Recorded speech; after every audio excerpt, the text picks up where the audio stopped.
Hi అండి.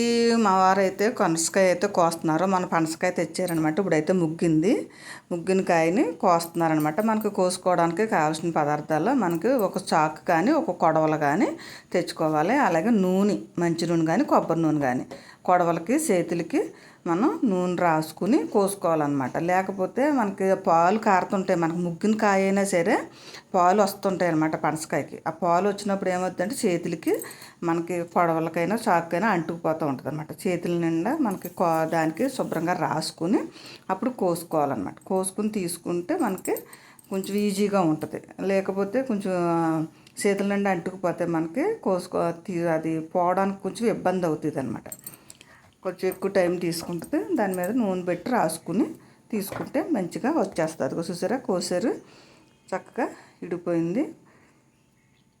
అది కోసుకోవడం చాలామందికి కొంచెం ఇబ్బందిగా ఉంటుంది కదా, అందుకని చూపిస్తున్నాను అనమాట. అది కోసే విధానం అదేంటంటే ఏట్లకాయ కోసుకుని ఆ పైన లోపల ఎన్నిలాగా ఉంటుంది అనమాట. ఆ వెన్ని లాంటిది శుభ్రంగా కోసేయాలి. అప్పుడు ఈజీగా ఉంటుంది తొన్నలు తీసుకోవడానికి. రాసుకోవాలన్నమాట. ఎందుకంటే పాలు వస్తుంటాయి, లేకపోతే ఇబ్బంది పడతాం అన్నమాట. దేనికి దానికి చక్కగా కోసేసుకుని పేళ్ళ కింద ఉండించుకుని ఆ వెన్ని లాంటిది తీసేసుకుంటే అందులో ఉన్న తొనల్ని తీసుకోవడానికి ఈజీగా ఉంటుంది. చూపిస్తాను చూడండి అది ఎలా కోస్తున్నారో మీకు.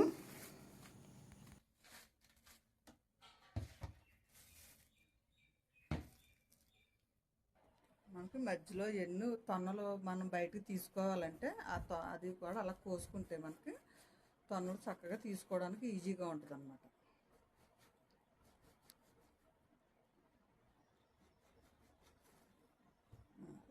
దానివల్ల తొనలు మనకి కొంచెం ఇబ్బంది పెడుతుంటుంది. మొత్తం అన్నీ అది అలాగే కోసారనమాట మా వారు.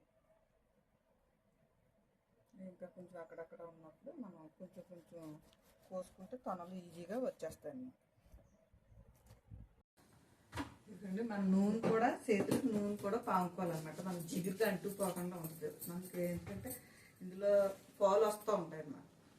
పాలకి చేతులకి అంటుకోకుండా ఉండాలని మనం ఇలాగా ఇప్పుడు ఇదంతా కట్ చేసేసుకున్నాక మనం ఇలాగ అనుకుంటే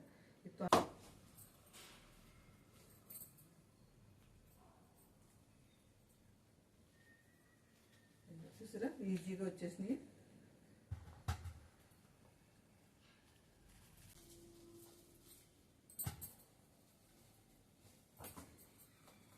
పనసకాయ తెచ్చుకుని కోసుకోవడమే పెద్ద కష్టం అన్నమాట. ఇది తొనలు ఇతలు తీయాలంటే ఈ కోసి తీసి ఇవన్నీ చేసుకోవాలి. తినడానికి అయితే టేస్ట్గా చాలా బాగుంటాయండి. మనం పనసకాయని కోయాలంటే కొంచెం అందరికి ఈజీగా ఉండదు.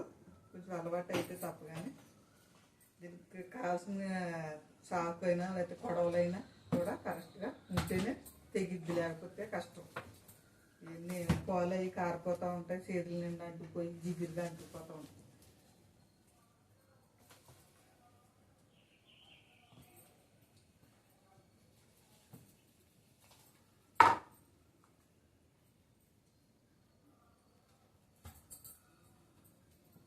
మొత్తం తొనలన్నీ మనం ఇలాగే తీసేసుకోవాలి. కోసే విధానం అది చూసాం కదా. కుమారి స్పెషల్ వంటకాల ఛానల్కి స్వాగతం. అందరూ బాగున్నారు కదా, అందరూ బాగోవాలని హనుమంతుడిని ప్రార్థిస్తున్నా. మా పనసకాయ తెచ్చారండి. పనసకాయ అయితే కోసే విధానం మీకు చూపించాను కదండి. ఇవన్నీ పనసతొనలు అయితే చక్కగా వచ్చేసినాయి అనమాట. మనకు చాలా బాగున్నాయండి. టేస్ట్ బాగున్నాయి. అలాగే తొనలు కూడా సైజు కూడా బాగున్నాయి అనమాట. ఒక్కొక్క కాయ ఒక్కొక్క రకంగా వస్తుంటాయి మనకి.